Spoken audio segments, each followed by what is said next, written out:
दोस्तों welcome back to channel wisdom CA. मैं हूं रविंदर ओझा और आज हमारे साथ मिस्टर प्रभाकर झा हैं। ये है एक रजिस्टर्ड वैल्यूअर, काफी अच्छी जगहों पे काम कर चुके हैं। So Prabhakar ji, welcome to channel wisdom CA. Thank you. Sir actually मुझे ये बताइए कि जैसे आपने रजिस्टर्ड वैल्यूअर कोर्स कर रखा है ना, और हमारे कई सारे व्यूवर्स हैं जो कि चाहते हैं रजिस्टर्ड वैल्यूअर कोर्स करना, तो क्या सीए के ड्यूरेशन में कर सकते हैं या सीए बनने के बाद ही करना होता है? ये कभी भी कर सकते हैं? ये रजिस्टर्ड वैल्यूअर जो कोर्स है, ये सीए बनने के बाद 3 साल का एक्सपीरियंस होना चाहिए। ये ठीक है। एक्सपीरियंस वर्किंग हुई हो चलेगा और प्रैक्टिसिंग होगा तो भी चलेगा। और सीए ये बनने के बाद? सीए बनने के बाद, और ये सीए भी कर सकता है और सीएस भी कर सकता है, सीडब्ल्यूए भी कर सकता है और एमबीए फाइनेंस भी कर सकता है। रजिस्टर्ड वैल्यूअर भी 3 असेट क्लास में होते हैं। एक हम्म। सिक्योरिटी फाइनेंशियल एसेट क्लास, एक लैंड एंड बिल्डिंग और एक प्लांट एंड मशीनरी। तो अभी जो मैंने बताया ये security and financial asset class है। ठीक है, ठीक है। तो अभी आपने जैसे कि आपने बताया कि ये सारे कोर्सेज करने के बाद सीए, सीएस और सीएमए या एमबीए फाइनेंस, ये करने के बाद एटलीस्ट 3 साल का एक्सपीरियंस होना चाहिए, करेक्ट? हाँ, ओके। और इसमें जो वर्किंग होती है वो कैसे होती है, मतलब एक्चुअली में काम क्या होता है एक रजिस्टर्ड वैल्यूअर का? इसमें क्या होता है कि एक्सपीरियंस आपका, चाहे आप प्रैक्टिस में करके एक्सपीरियंस गेन किया हो या फिर किसी कंपनीज के अंदर गेन किया हो, हम्म। ये करने के ये होने के बाद आप एलिजिबल हो जाते हो। फिर आपको 50 आवर का ट्रेनिंग करना होता है। फिर बाद में उसके बाद एग्जाम होता है। फिर आपको आईबीबीआई लाइसेंस देता है। और लाइसेंस आने के बाद फिर आपको, जैसे ही कंपनीज एक्ट के अंदर जो भी वैल्यूएशन का वर्ड आएगा, जैसे हम्म। शेयर्स का आईपीओ का वैल्यूएशन आप कर सकते हो। फिर बाद में कोई कंपनी, किसी कंपनी का शेयर्स परचेस ट्रांसफर हो रहा है तो उसमें क्या कंसिडरेशन पे होगा, उसका वैल्यूएशन कर सकते हो। तो कंपनीज एक्ट के अंदर जितने मैटर्स हैं और आईबीसी के अंदर ये सारे काम कर सकते हैं। ओके। सो थोड़ा सा मुझे इस कोर्स के बारे में इन डिटेल आप बताइए कि जैसे कोर्स में क्या क्या चीजें होती हैं, थोड़ा सा हल्का फुल्का कुछ सिलेबस के बारे में। मैं रजिस्टर्ड वैल्यूअर के अलावा 7 आरबीओ में फैकल्टी भी हूँ। मैं हम्म। और एक एसएफए सिक्योरिटी या फाइनेंशियल एसेट का भी पढ़ाता हूँ। और land and building, plant and machinery में तीनों एसेट क्लास के फैकल्टी हूँ 7 आरबीओ में, इंक्लूडिंग आईसीएमआई आरबीओ, हम्म। पीवीआई आरबीओ और भी बहुत सारे आरबीओ हैं जिसमें मैं, और एक आरबीओ के मैं कमिटी मेंबर में भी हूँ, मेंबरशिप कमिटी में। तो ये कोर्स जो होता है, आप 50 घंटे का ट्रेनिंग किसी भी आरबीओ, जो 16 आरबीओ है, सी आईसीएआई का आरबीओ है, आईसीएमआई का आरबीओ है, आईसीएसआई का आरबीओ है, ऐसे 16 आरबीओ हैं। उसमें आप 50 घंटे का ट्रेनिंग करना होता है। उसके बाद फिर आप एग्जाम के लिए एलिजिबल होते हो।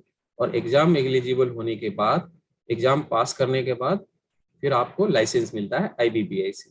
और ये एग्जाम पास करने के बाद 3 साल का टाइम मिलता है, जिसमें अगर कोई वर्किंग प्रोफेशनल होगा तो उसको अगर काम छोड़ने में थोड़ा टाइम लगेगा सोचने समझ में, जैसे कि मैंने भी 1 साल लिया था। और मैं आपको बता दूं, मैं गवर्नमेंट कंपनीज में 10 साल एक्सपीरियंस है हमारा। मोर देन 1000 करोड़ का फाइनेंशियल असेट मैनेज कर चुका हूँ। तो मुझे भी थोड़ा टाइम लगा छोड़ने के लिए।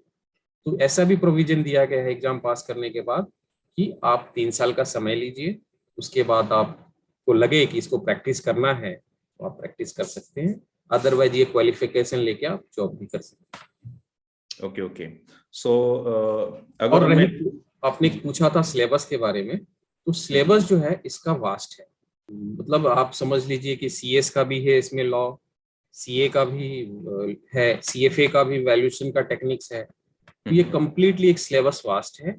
बट अगर अच्छे से करा जाए, लोगों के अटेम्प्ट्स लग रहे हैं, अच्छे खासे अटेम्प्ट्स लग रहे हैं, बट एक डेडिकेशन के साथ प्रिपरेशन किया जाए, क्योंकि आप सब लोग जो इसमें आएंगे वो तो CA, CS, CWA, MBA finance already इतना पढ़ के आएंगे।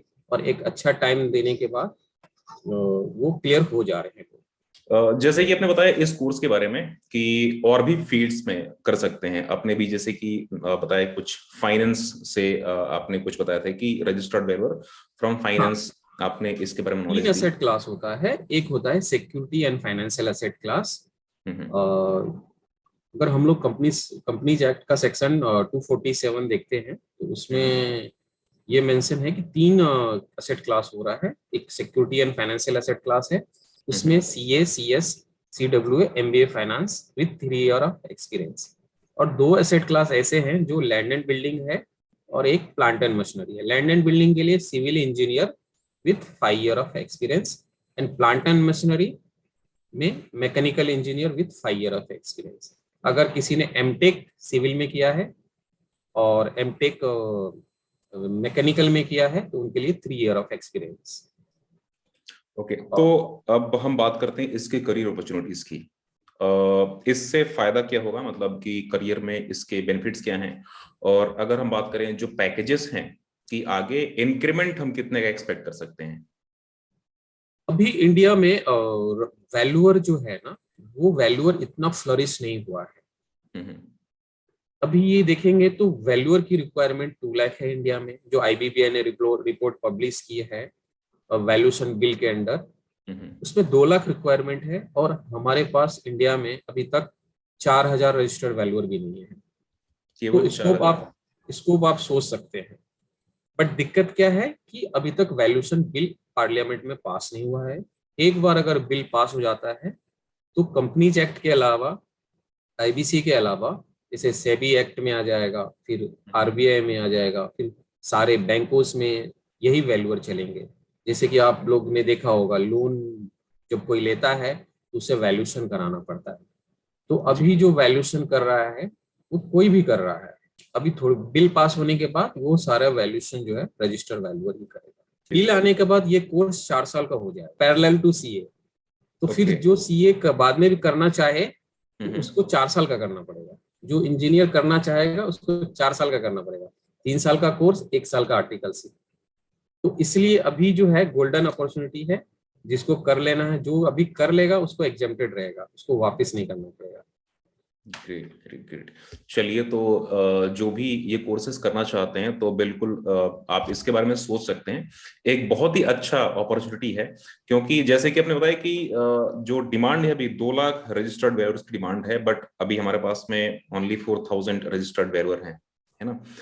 सो मेरा क्वेश्चन सर ये था कि और भी इसके अलावा आपने कौन कौन सी चीजें कर रखी हैं और कौन कौन से कोर्सेज कर रखे हैं।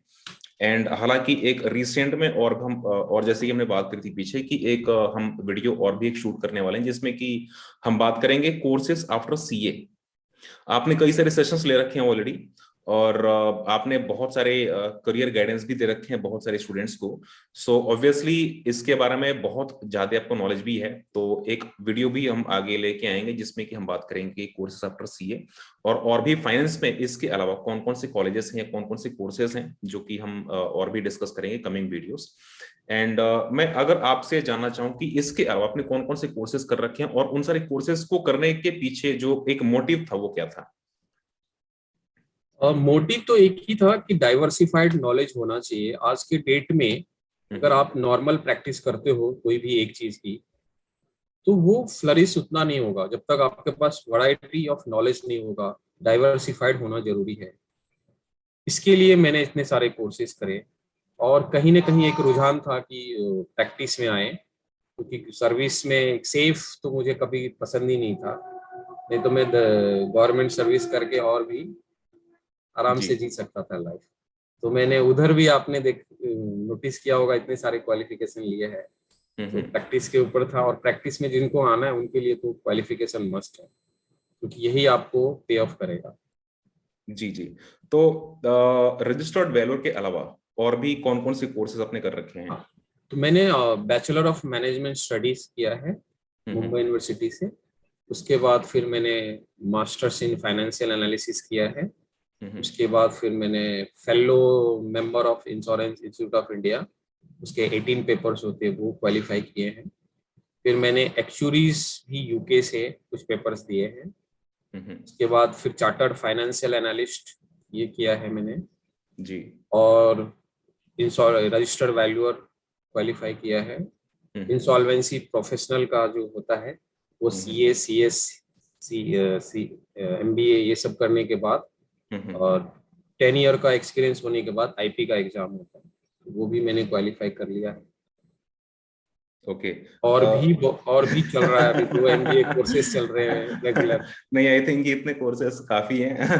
वैसे अगर मैं बताऊं कि जैसे आपने मुझे एज अपनी बताई कि अप्रोक्सीमेटली 33 के आसपास में आपकी एज है, और इतने सारे कोर्सेस एक साथ में, मतलब ये आपने कैसे कर लिए इतने सारे courses at the age of 33, साथ में 10 साल का एक्सपीरियंस भी है, तो मतलब ये कैसे हो पाया इतनी सारी चीजें? इस समय सिखा देता है, एक क्या रहता है कि करने का जज्बा होना चाहिए।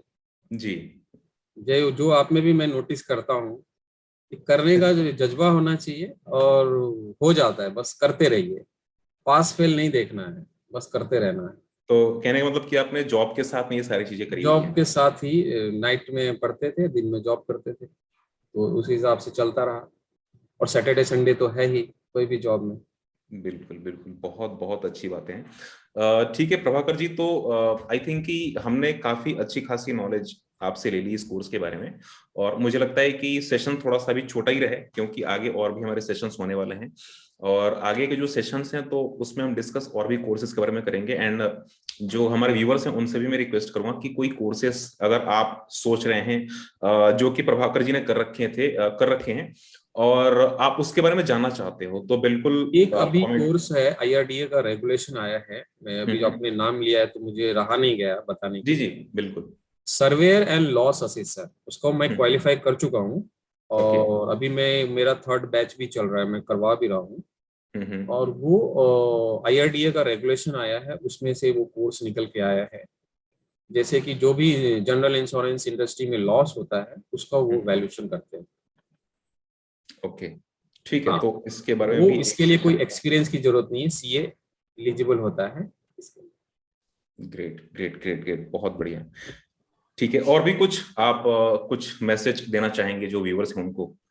बस करते रहिए, और आज नहीं तो कल रिजल्ट आएगा, और रिजल्ट अच्छा ही आता है। मेहनत का जो फल है वो मीठा ही होता है। जी जी, बहुत बहुत धन्यवाद सर आपका आने के लिए, और इतनी सारी बातें इन कोर्सेज के बारे में बताने के लिए। आगे सेशंस और भी आने वाले हैं, so guys please subscribe channel, and जो भी हमारे आगे के जो सेशंस होने वाले हैं तो उसको भी आप जरूर देखिएगा, और बहुत बहुत बेनिफिशियल सेशंस हम लेके आने वाले हैं, जिसमें कि और भी एडिशनल कुछ कोर्सेज के बारे में बात करेंगे। So thank you Prabhakar ji for coming to the channel and sharing your knowledge with the audience. Thank you so much. Thank you Ravindra ji.